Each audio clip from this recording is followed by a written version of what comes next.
Israël ne veut pas croire à une confrontation possible, mais préfère s'y préparer et compte sur ces fameux drones pour obtenir le maximum d'informations. Reportage de Mathias Inbar et David Yakin. La machine est-elle le meilleur ami de l'homme? Affirmatif, répond le lieutenant-colonel Shai, directeur de l'école de pilotes de drones militaires israéliens. C'est un avion qui vient compléter l'arsenal de défense et d'attaque de l'armée de l'air israélienne. Nous pouvons, grâce au drone, lancer une opération au nord, la poursuivre au sud et déclencher au même moment une mission plus à l'est de nos frontières si besoin est.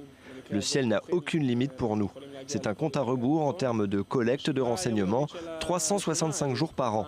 On sait quand on lance une mission, jamais quand on la termine. 15 ans que ce lieutenant-colonel pilote des drones militaires, de la Seconde Guerre du Liban en 2006 jusqu'à l'opération Bordure protectrice contre le Hamas en 2014.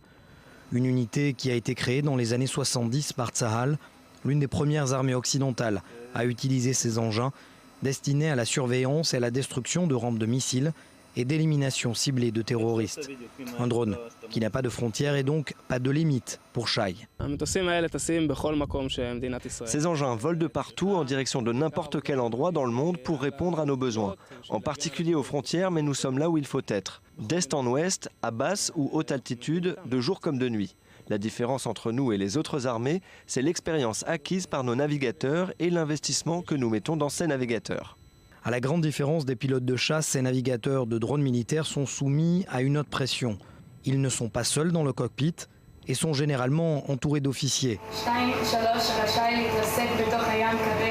Alors pour gérer ce stress, il faut faire et refaire les mêmes opérations, des entraînements contrôlés par de jeunes instructrices.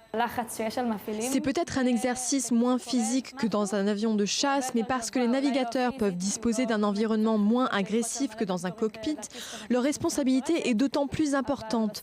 Ce sont les premiers à voir une scène de guerre, les premiers à prendre la décision d'intervenir, les premiers à témoigner.